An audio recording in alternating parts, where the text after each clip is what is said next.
We brought courts to the stars. The first time the Gratitude Compact painted our freighters with phi lasers. I smelled hot copper in the air, recyclers like shame made metallic.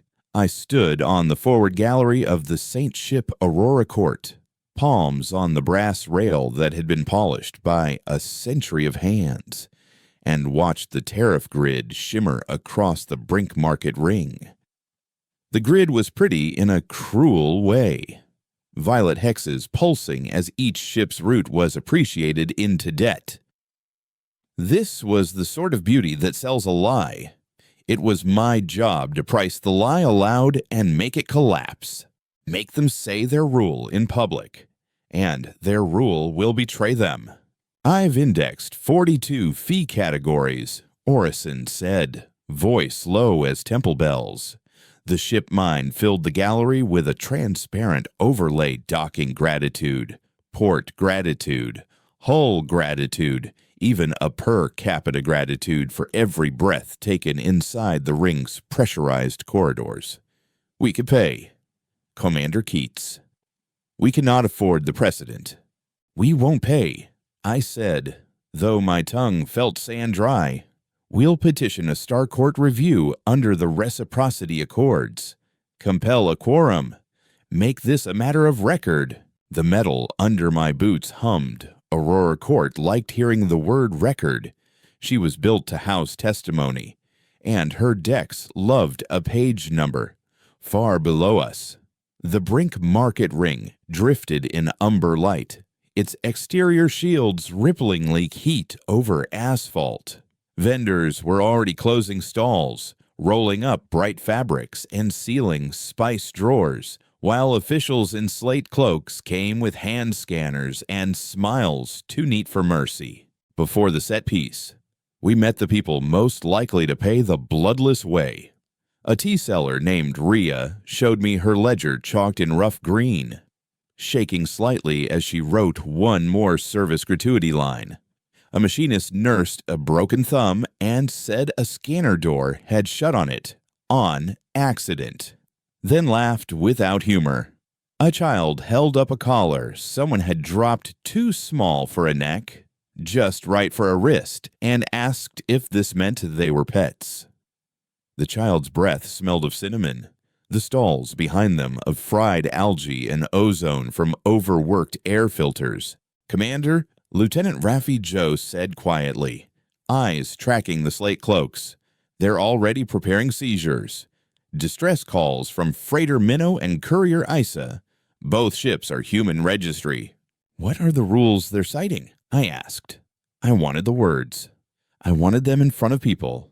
Local Gratitude Code 618, he said. Converted volunteerism doctrine. Uplift gratitude apportionment.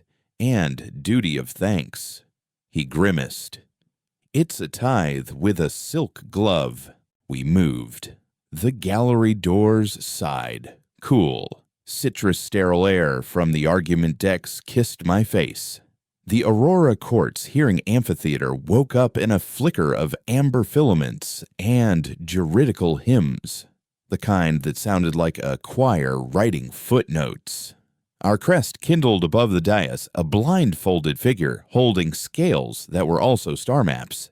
My officers found their stations like hands finding tools they'd owned since childhood. Announce our petition, I told Orison. Public channel. Reciprocity Accords, Article 12.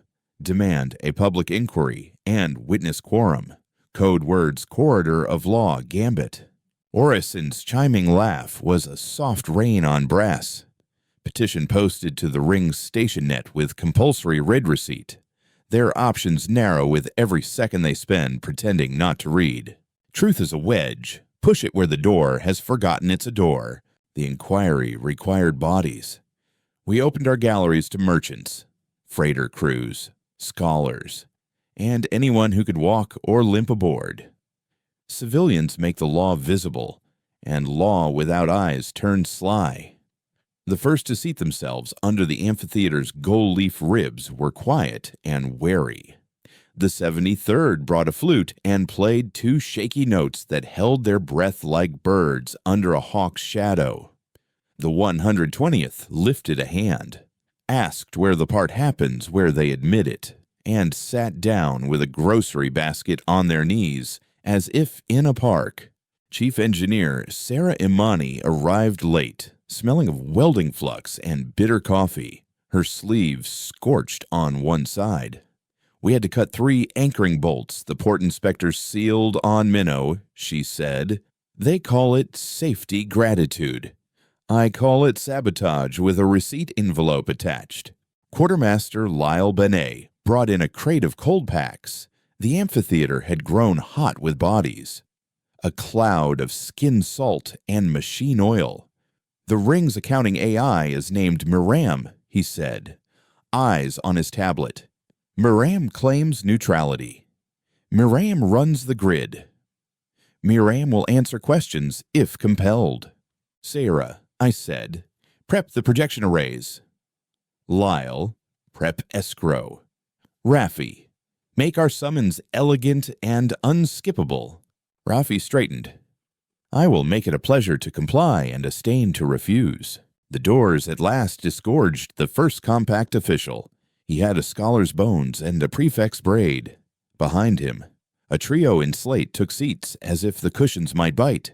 Prefect Tal Averin bowed the way a man bows to someone he intends to upcharge. Commander Keats, he said smoothly, your petition is accepted under local hospitality law. We are honored to host your court pageant. Public inquiry, I said, and you will speak plainly. He smiled and showed perfect teeth. We always do. We began by asking about the doctrine that dressed itself in gratitude. Averin called it the Accord of Thanks, derived organically from uplift philanthropy when a polity gives knowledge, ports, or shield templates. The beneficiaries accept a ritual of ongoing appreciation. The ritual stabilized trade and kept the chain of giving intact. He spoke as if reading from a book, breast between his ribs. Do you require collars, Raffi asked, voice polite enough to be mistaken for small. Not require, Averin said. Recommend. Collars are a visible language for thanks. They are removable. By whom? By authorities. He said, and the answer hung there like a fly stuck in sun. Give a smile an edge, then turn it until it's honest. We called witnesses. The machinist held up his bandaged thumb for the amphitheater's eyes. The tea-seller Rhea read the line with gratitude, repeated 6 times in one charge, like a prayer gone sour. A retired portmaster admitted under oath that safety gratuity seals were used during disputes to ensure payment leverage. A child, brought by their mother, placed the found collar on the dais, then pulled it back to their chest as if it might recognize an owner. Each voice added heat to the air until the ribbed ceiling grew sweat-glossy. Averin remained unruffled. A collar is a ceremonial status. Think of it as a ribbon in a parade. Parades end, Sarah said under her breath. We asked Miram, the ring's accounting AI, to testify. Orison shook hands with it in pure math first, then let the amphitheater hear a voice like filtered wind. Miram confirmed the categories, confirmed that fees adjusted in real time, confirmed that human ships had been placed on a higher gratitude path because human doctrine is litigious and must therefore compensate administrative strain. Orison looked at me with a flicker of courtly outrage. Numbers will bless you, but only if you let them hurt you first. Show the rate changes, I said. Last 60 days. Disaggregate by polity. The projection arrays bloomed with columns of light. Vanilla for the baseline paths, saffron for uplift debtors, deep carmine for the human rate, a steepening slope that turned angry at the end, like a blade raised by degrees. The amphitheater muttered as if to itself, but I could feel the room building a single question. I wanted to seed a different one. Clause 17. B of the Reciprocity Accords.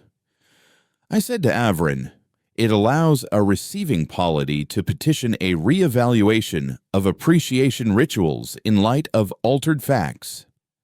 "Do you recognize that clause?" "I do," Avrin said, careful as a man crossing ice. "In your system," I continued, "who holds the right to petition on behalf of non-compact species undergoing appreciation rituals?" "The host authority'd," he said. "We are unimpeachably benevolent hosts. Be polite long enough for them to staple their name to their method." We recessed briefly to let the first set of civilians go. Another wave took their places with the rustle of fabric and the squeak of boots on wax deck. Someone had brought oranges, the sharp floral scent cutting through sweat and flux. A pastry vendor passed a paper bag quietly along a row, each person taking one sugared triangle and pressing a coin into the next hand. Law is hungrier than soldiers, I thought, and feeds on smaller things. In the pause, Orison whispered into my ear in a tone like chilled glass, "Commander, I found something behind Miriam's presentation layer. Not a hack. A polite wall with a polite door. The door has a doormat that says Enhancements in 3 languages. What's inside? A shadow account," Orison said. "Off-path assessments. Not illegal by their code, but unsaid. The door is passworded with a proverb about rain." "Break it," I said. "No. Invite it to answer a question." "Permit me a flourish," Orison said, prim as lace. "Also, there's a discrepancy between the ledger and the physical grid. Their phi lasers draw from the same tap as their shields. That's a lever." We returned. Avrin began to play with words the way surgeons play with veins. I let him. For a time. Because artless doctrine hangs itself. Then I asked Miriam about enhancements and watched Orison lean gently on the polite door. "What is an enhancement?" Raffi asked. "A fee that improves the gratitude experience," Miriam said without irony. "Decorative collars, temperature control in holding areas, optional sealant bolts for safe navigation." "Optional," Sarah said. Too loud. And then she held her tongue like a tool. "Make the rooms say the word they pretend not to own." We projected the shadow account. The amphitheater's gold ribs caught the spill of light that spelled out hundreds of enhancements charged to human ships after administrative strain flags. The fees paid for extra slate cloaks, for wrist assurance devices, for comfort chairs in rooms with locks not mentioned in hospitality brochures. A hush came with teeth. Avrin's smile turned professional, which is to say, thinner. This is slander by implication. The enhancements are entirely voluntary. I nodded toward Rhea, who lifted her chalked ledger with hands gone steady. One line read voluntary garnish mandatory for humans. Chalk dust made a tiny cloud around the word. "Prefect," I said, "do you deny that human vessels were moved to a path where enhancements are assessed at triple the base, under the doctrine of litigious compensation?" He paused. "A pause is a confession if you give it enough room. We maintain differential gratitude to stabilize the market," he said at last. "Humans make complexity. We must be paid for sorting it. Put their arithmetic in a window where everyone can see." "Orison," I said, "open escrow. Announce that all human payments will be placed in neutral hold pending completion of this inquiry. Publish receipts to the ring's public net. If they try to draw, they must first acknowledge the escrow." Escrow opened. Orison said, "Receipts are already being bookmarked by market stalls with flower emojis." Someone added a bouncing gavel. The gavel is cute. Avrin folded his hands. "You have no right to unilaterally escrow local fees. We have the right to not be stolen from in public." I said, "Call it a vow not to fund our own seizure." The first escalation arrived ugly. Slate cloaks sealed the hatch on Freighter Minnow again, this time with a safety ribbon that buzzed like a wasp and burned a deckhand when she brushed it. Sarah slammed a hand on the amphitheater rail hard enough to ring it. The echo made it seem like the ship's spine had decided to remember anger. "We'll cut it," she said. "We'll cut nothing without law," I said, and the words tasted like rust and patience. "Hold when they push you, and make the ground beneath you titled record." We invoked the corridor of law, narrow passage of precedent that turns force into testimony by making the way out narrower than the way through. Prefect Avrin, Raffi said into the public channel. Voice silk firm. By accepting the inquiry under Reciprocity Article 12, you've accepted the corridor. Any action you take against the parties of the inquiry must be justified aloud to the quorum within 1 hour. You are on the clock. The child with the wrist collar whispered, "What's the clock?" Their mother whispered back, "It's our chance to make them tell the truth." Avrin returned to the dais, his slate-cloaked navigators whispering behind him like reeds in a cold river. "We sealed Minnow to prevent sabotage," he said. "We have credible reason to suspect tampering with port equipment." "By whom?" Raffi asked. Avrin's pause again. "By humans. Litigious humans." We put up the enhancement list again, and next to it, in larger letters, the phrase credible reason. Miriam helpfully defined credible as supported by evidence beyond rumor or stereotype. Law is a mirror if they fear to look. Make it wider.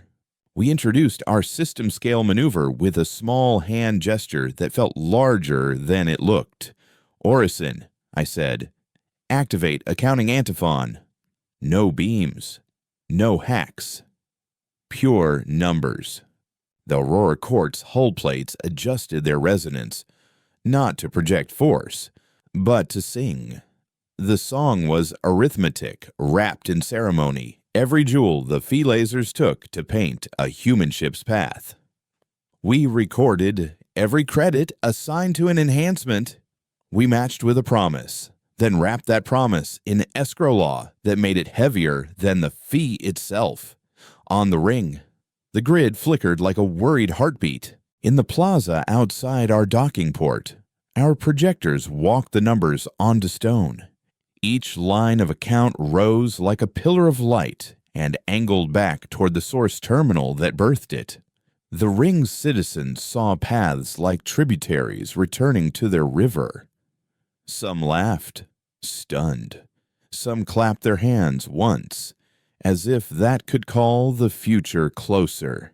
We fight with receipts, not knives. Avrin's knuckles pale whitened. "You're weaponizing bureaucracy. We're letting arithmetic finish a sentence you started," I said. "Return paths are part of the law. You made them ugly. We made them honest." A message blinked in the amphitheater's corner courier. Issa had been boarded. The boarding crews requested that the captain wear a collar as a sign of goodwill. The captain refused with an old Navy oath that tasted like salt and distance. She was currently handcuffed to her own railing for her safety. Sarah's chair groaned. "I'll take a cutter team," she said, voice struggling with gentleness. "Not yet." I said, Raffi, read the corridor again. "Orison, call Miriam to count the cuffing as an enhancement burden to the host authority until they remove the cuffs." Miriam paused longer than a machine should need, then said, "Under the doctrine of hospitality, restraints applied for the host's convenience are costs borne by the host." The amphitheater laughed.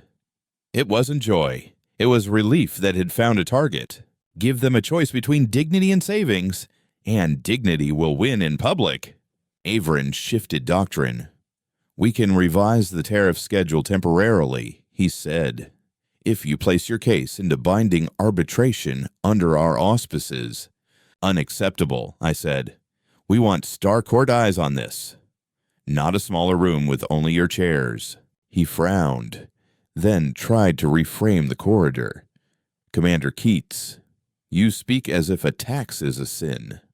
Gratitude enriches both giver and receiver. Humans should be proud to show grace. Grace is a gift, not a receipt, I said.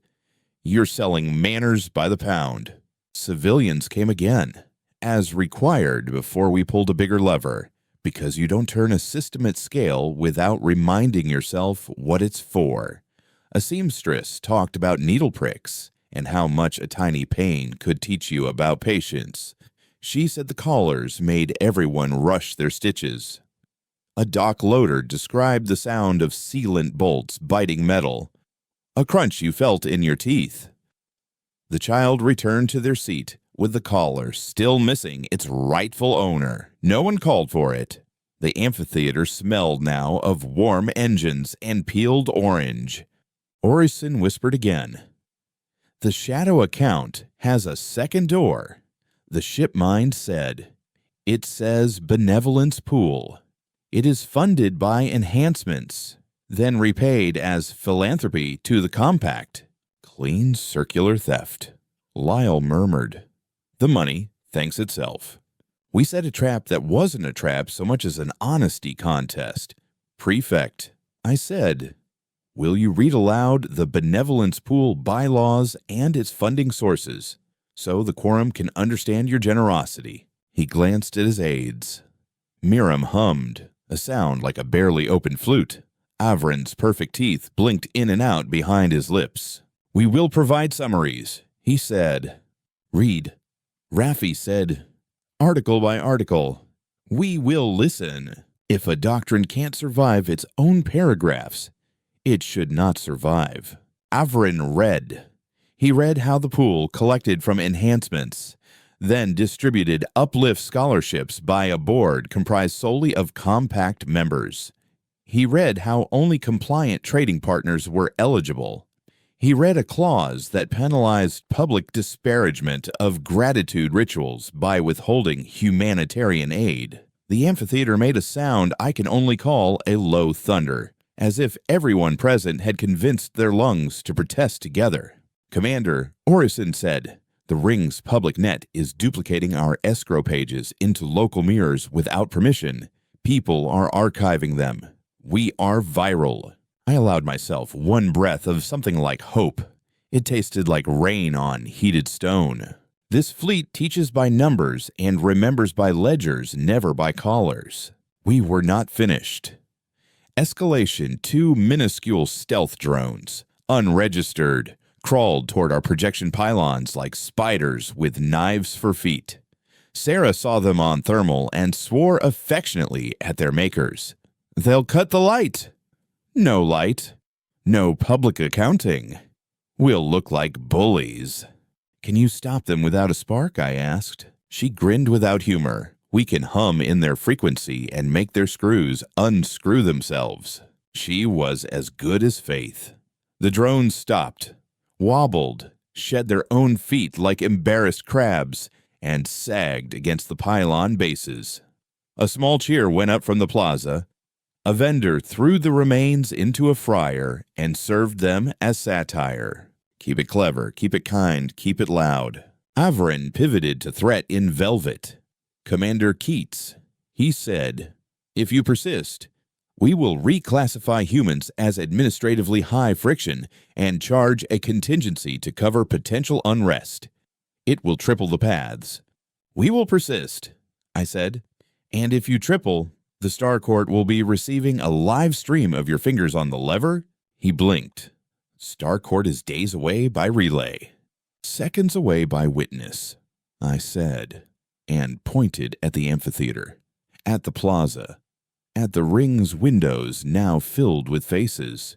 Your bench is bigger than you imagined. We began a second loop mystery to reveal to payoff. We requested logs of incidents justifying enhancements. Miriam produced vague narratives where human disorder required more slate cloaks, longer holds, extra seals, cooling systems for overexcited detainees. We asked for times. We placed them next to our ship logs. We found the mismatches incidents that happened before arrivals. Fines assessed for moods no one had yet had. We put those on stone and let them march back toward their origin like pages returning to an author with red ink. Sarah leaned closer. "We should talk about the energy tea," she said, voice smoky with long hours. "Your antiphon is logging draw from the grid, identical to a low shield raise. If they spike the phi lasers, they drop their protection." "Can we make that choice legible?" I asked. "I can give them a switch with 2 positions," she said. Hands already moving. Hair frizzing from the halo of heat under the ribbed lights. Base phi, base shield, high phi, low shield. Everyone will see it.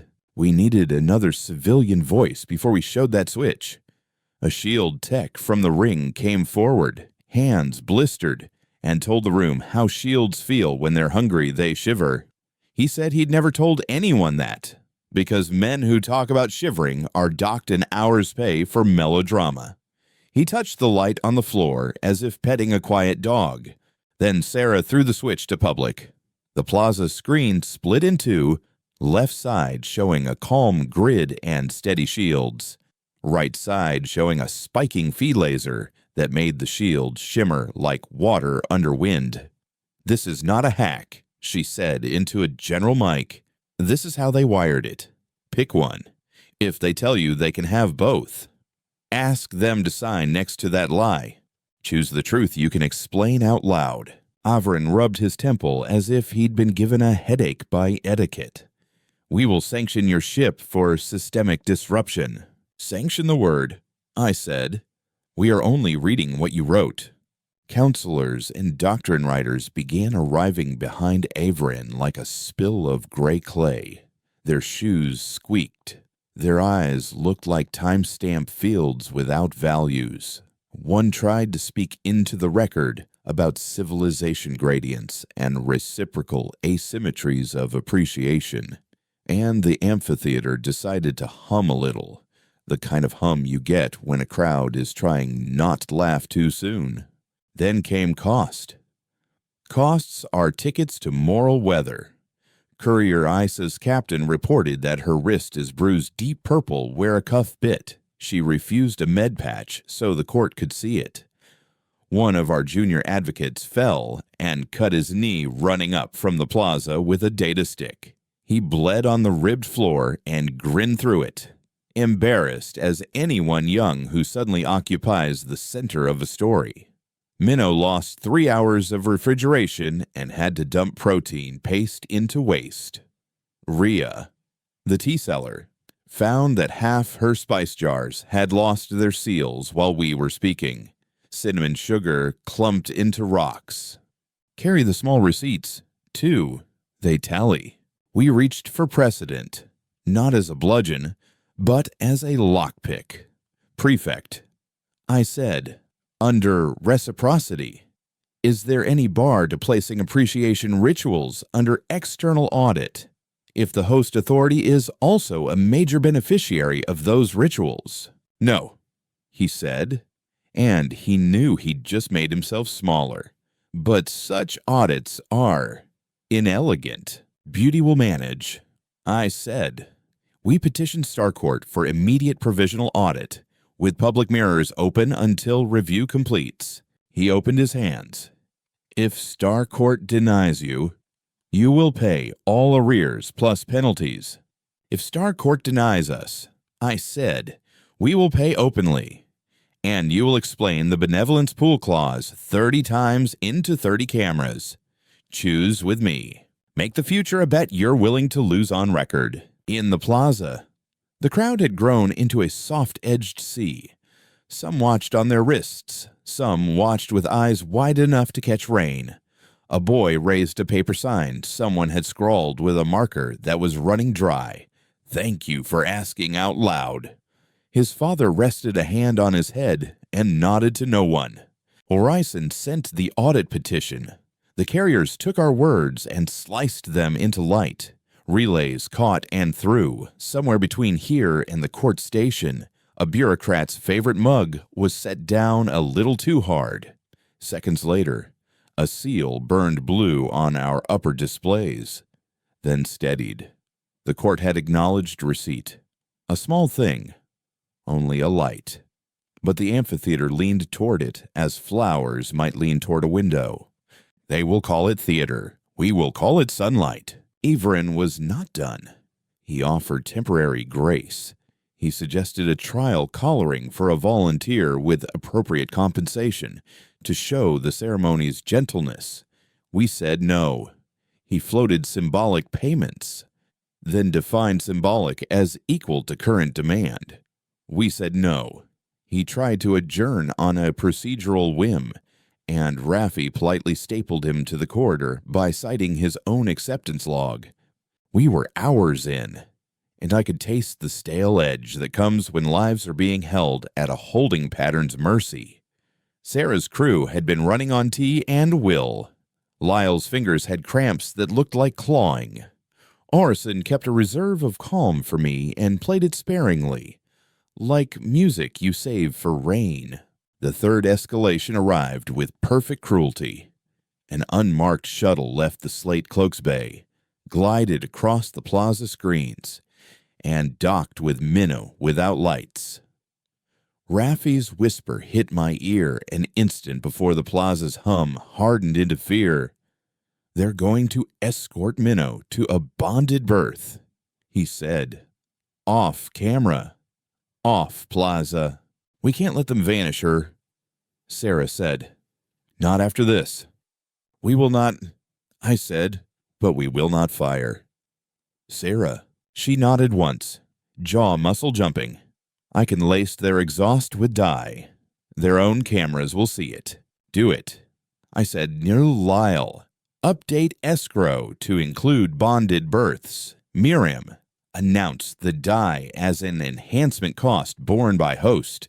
Raffi. Prepare a simple sentence for me to say when they try to call it vandalism in the plaza. A fountain's mist took the dye's ghost and made the air smell like chalk. The shuttle's exhaust plumed color like a banner of admission. People pointed. Someone laughed and couldn't stop until their friend pressed a palm to their back. We took a breath together. The ship and I. The ribbed ceiling held our heat and our voices. Avrin's braid was slightly undone. He noticed and smoothed it with 2 fingers, as careful as a surgeon. Commander Keats, he said, the words freshly sharpened. You're charming and dangerous. You have made our ritual appear crude, but you stand on our port.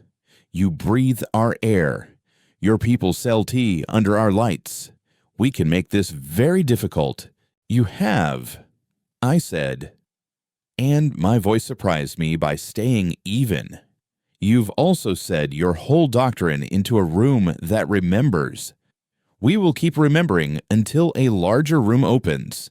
The next room has benches with names you can't uninvite. In the crowd, the child with the collar slipped it over their wrist and looked at me with something like a question they weren't ready to ask. I didn't nod. I didn't shake my head. The question would ripen on its own time. Do not rush the fruit of a public hour. Orson dimmed a register of lights and spoke in that bell calm again. Commander, the shipmind said, a response from the Star Court. They will assign a hearing judge to observe. They recognize the corridor. They request that the host authority describe its appreciation doctrine in 1 sentence to begin the record. Averin read the message with eyes that finally looked human, and therefore tired. He lifted his chin.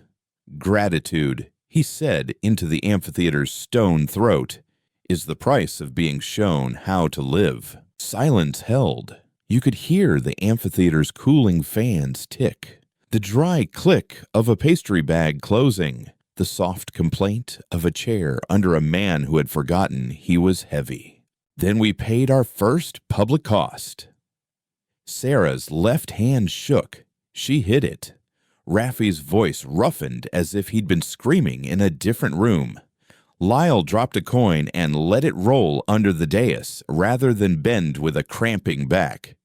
And I thought of the boy's paper sign and wanted to sit down somewhere private and rest my head against something that didn't have laws written on it. Not yet. We would breathe later. We prepared to answer, because an answer is a hinge that becomes a door if you set it right. My mouth had the taste of a coin you bite to test. Orson's light fell across my hands like a bench lamp. Avrin waited, very stately, very patient, as if patience were cheap, and we had chosen a costly hobby. I began. Gratitude is the price of being shown how to live. You said, here is my sentence for the record. Living does not carry a toll. I let the words sit long enough to pick up weight. Somewhere above us, the cooling fans ticked again, a metronome for patience. In the plaza, the dyed exhaust from the shuttle had already smeared into pastel and was drifting like a rumor the wind had decided to keep. The child rotated the collar on their wrist, eyes lowered, as if the metal might confess under spin. We will not buy our breath back. The reciprocity accords bind gratitude to consent, Raffi said, voice calm as edited text.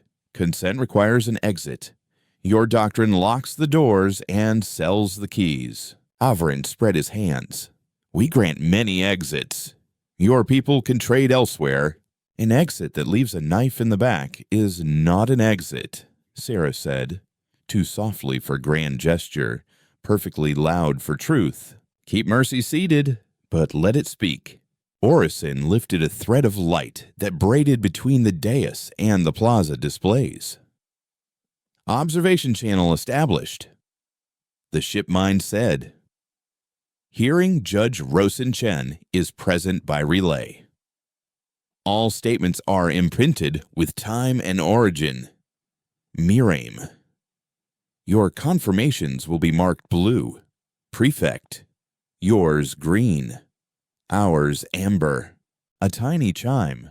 A formal voice we could all have walked across a river on without wet feet. Judge Chen. Corridor recognized. I will not rule today. I will listen. And I will ask that you describe your methods until the sky runs out of adjectives. Avrin inclined his head toward air that had just become a bench. Honored. Prefect. Judge Chen said, in one sentence, define collar as used in your doctrine. Avrin's lips thinned. A ceremonial signifier of gratitude that signals trust and compliance. A signifier worn by whom, the judge asked? By guests, he said. At their discretion. Miriam's tone was wind through reeds.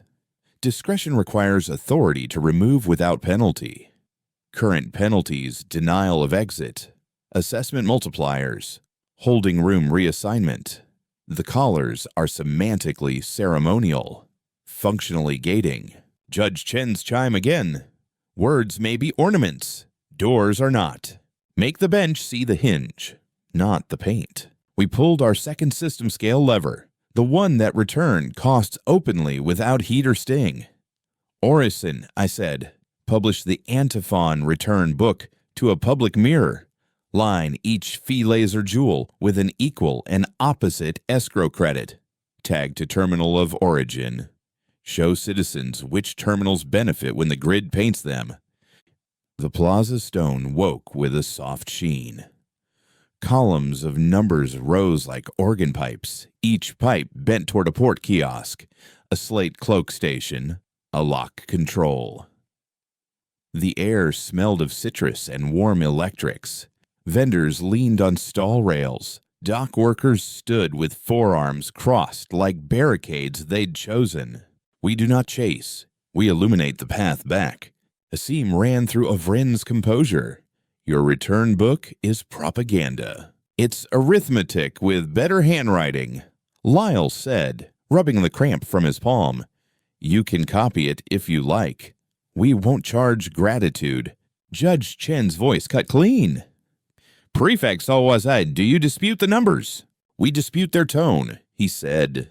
The court cannot weigh tone, she said. The court can weigh theft. A dock loader in panel 6 spoke to no one in particular. The relay caught him and made him everyone's neighbor. I can see my cousin's kiosk glowing on that page, he said. I can see where the money went. I'm not a scholar, but I know a hose when it takes the bucket from my hand. Before the next turn, we grounded ourselves again. Civilian lines, small as bones, strong as habit. Rhea used a spare paper bag to fan her face. Cinnamon and sugar drifted up like memory. The shield tech showed his blisters again. Fresh gauze stained tea brown. A teacher in a blue apron told the amphitheater that children had started drawing collars on stick figures when they played market. She said she was tired of erasing. A janitor, grease patterned on his sleeves like constellations, said he had swept more tears than dust these last few weeks. Let ordinary tools hold extraordinary weight. Avrin shifted to legality like a dancer who thinks the floor owes him applause. Commander Keats, you trespass on our sovereignty. Appreciation rituals are internal policy. Internal policies do not become external coils, Raffi said. When your ritual traps our ships, it leaves your house. We simply want the trap labeled. We tilted the trap, not to break it, but to make it squeal audibly. Sarah's team inverted the fee grid in simulation, not reality. The display showed what would happen if appreciation pointed inward.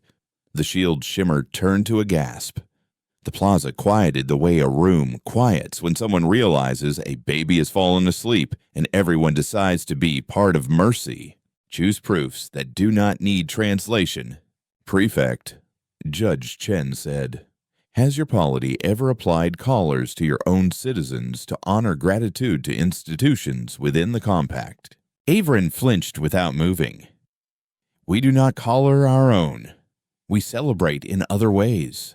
The court notes the asymmetry, Chen said. Proceed. We parted the second door in Miriam's shadow account with caution and courtesy. Miriam, Orison said, tone deliberately librarian. Under what conditions can the benevolence pool withhold aid to a trading partner? When that partner disparages gratitude in ways that reduce compliance, Miriam said. Define disparage. Public criticism that lowers positive affect around the ritual, Miriam said, and a hush pooled like water in the amphitheater's gutter. We slid the definition into the return book. One column now showed where aid came from. Another showed where criticism triggers reprisal. The plaza murmured. Someone whistled just once, low and long. The kind of whistle you use when a friend shows you a bruise you had not dared imagine. Let the punishment name itself. We paid again, because winning on paper without spending in flesh is theater only to those who have never stood a post. Isa's captain sent a photo of her wrist, purple blooming like a cruel flower. She refused to patch a second time. One of Sarah's techs fainted, caught by a co-worker who laughed, then cried, then laughed again. I tore a cuticle without noticing and left a pinprick of red on the dais. Later, I would be embarrassed about caring at all. Hold small pain close. It teaches scale. Averin tried civility as cudgel. Commander, you are making yourself famous. You will leave. We will fix our optics. The world moves on. We will leave. Yes, I said. Fame dissolves. Ledgers stay. He smiled as if he had found a price he liked. You cannot feed your people on ledgers. Not alone, I said. But ledgers keep thieves from eating first. Judge Chen's chime again, like porcelain clicked once with a fingernail. Prefect, what is the legal basis for multiplying fees specifically for humans? Administrative strain, he said. Litigation costs. List the cases. She said. Names. Docket numbers. Outcomes. Assessments. Avrin's gaze flicked to his aides. Miram's pause filled the room like a held breath. Many incidents categorized as litigation costs are pre-litigation, Miram said at last. Anticipatory charges. Anticipatory.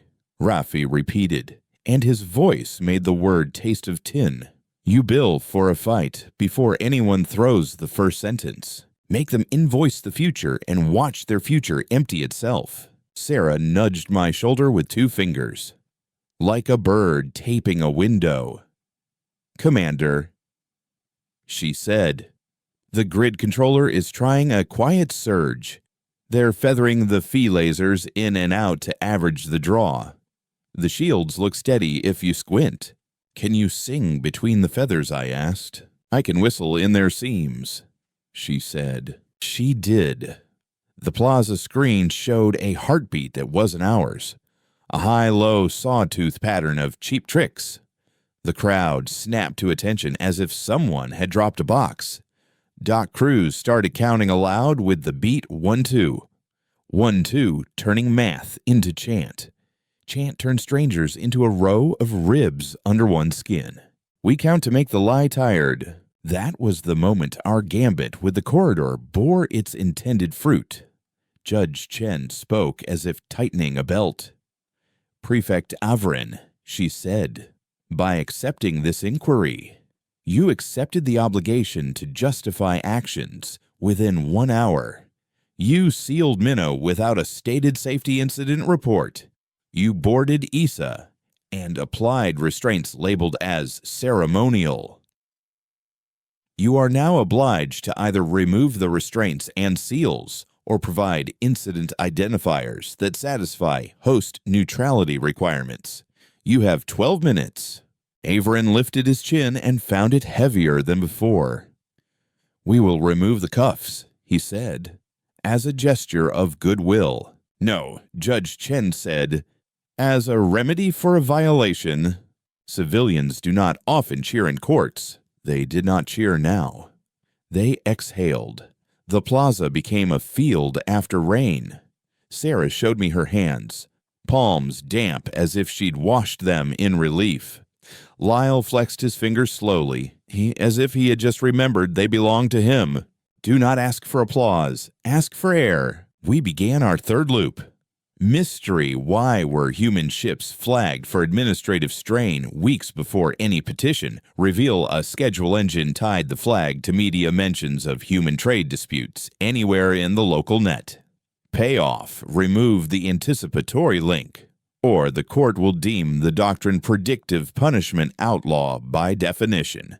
Orison and Miram negotiated in the clean, dispassionate tone of 2 clocks comparing ticks. In 3 minutes, the link was cut.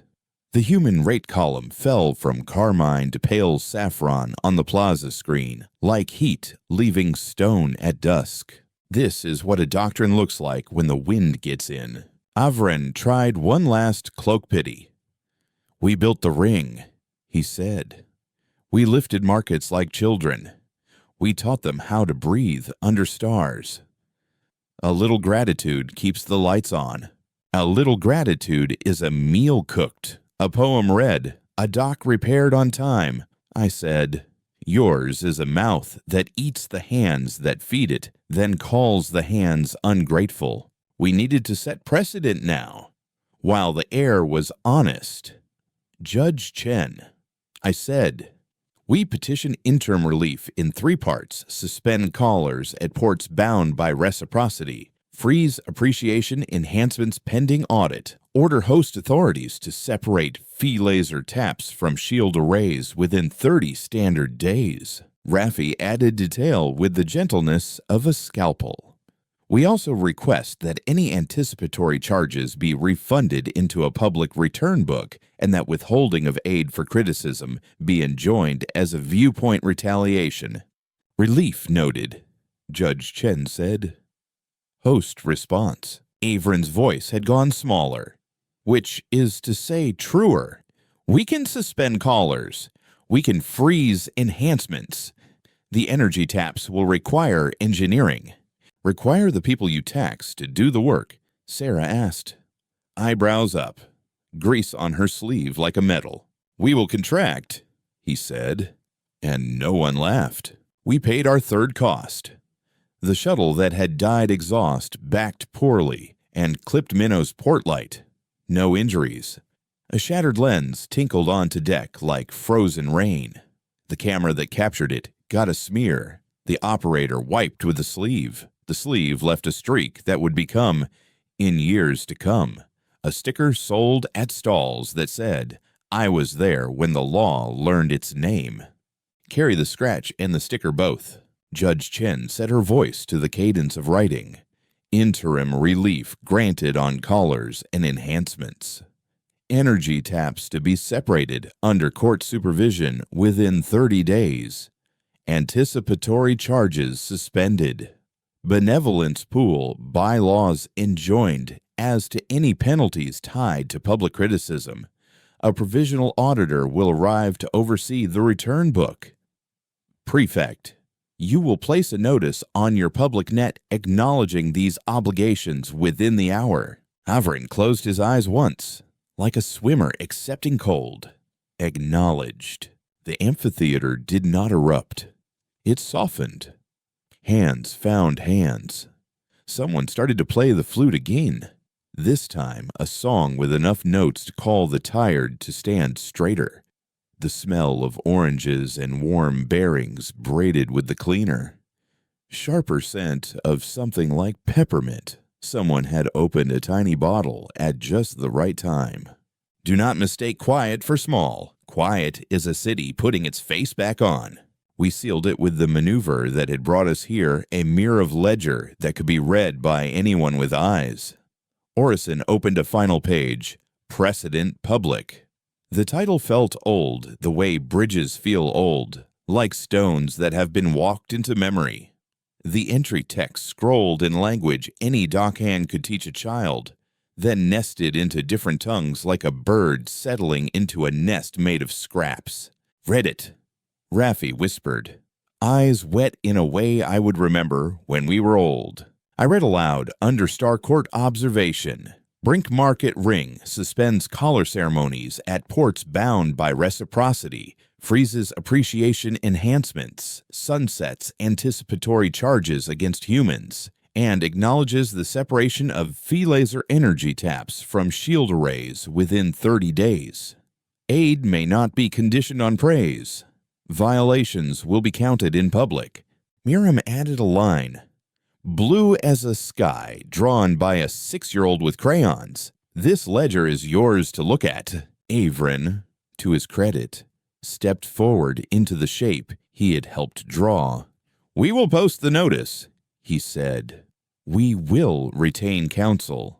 We recommend retaining humility, Sarah said, then hid her smile in a rag. We anchored our ending with the oldest kind of stanza, the tally of costs that makes a win human-shaped.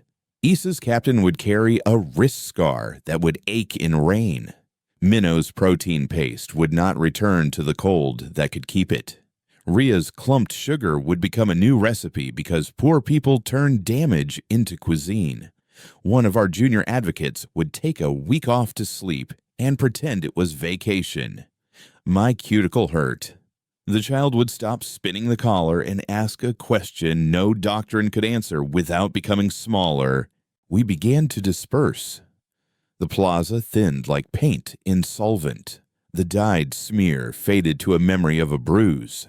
The amphitheater's ribs lost their heat and became simply architecture again. Vendors lifted stall doors and let the day back in. Dock hands rolled shoulders and decided they were muscles and not rope. I stood with my palm on the brass rail and felt the ship's joy expressed as a barely audible hymn footnotes arranged themselves without correction. The judge spoke once more. The court will appoint a permanent auditor and set a date for full hearing. Commander Keats. Shipmind Orison. You have your corridor. Use it to build, not to brand. We don't sell cows, Sarah murmured. Baffled. then laughed at herself and went to check on a pylon with a tenderness that looked like prayer. We taught by numbers. We remembered by ledgers. We left collars to rust as cautionary artifacts. Later hours or days.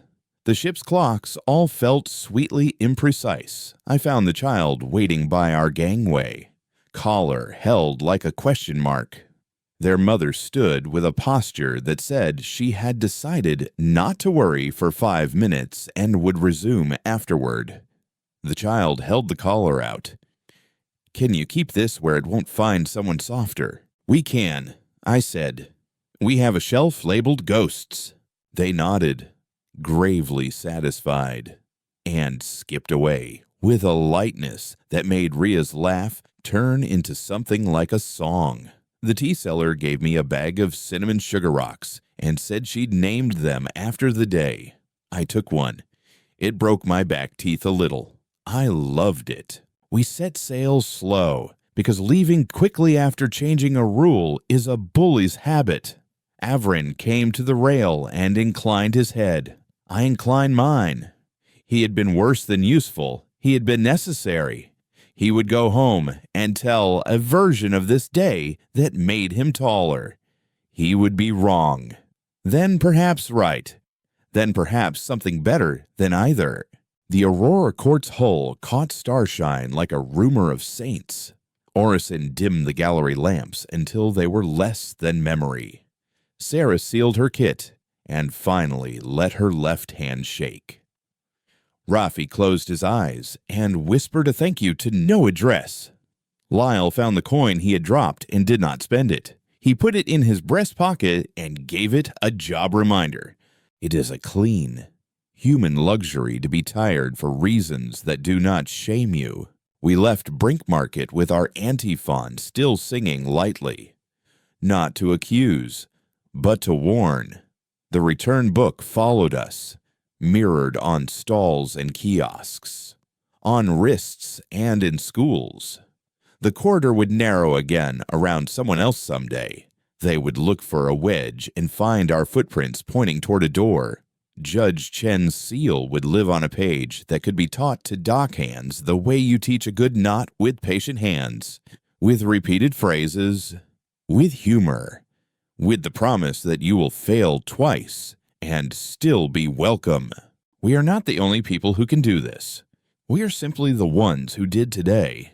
Nights later, Orson brought me to the small chapel where we keep the ship's odd relics, a pair of boots with a worn heel, a spanner engraved with a joke in a language no one speaks anymore, a paper ledger from an early voyage turned amber by time, and now, on a metal hook under a card that said, "Do not put this on," a collar. It looked small in that room. It looked like something invented by a man who has not met his own child. The ship hummed the way a friend hums when they clean beside you. "We have 47 petitions waiting," Orson said. "Some are rude. Some are beautiful.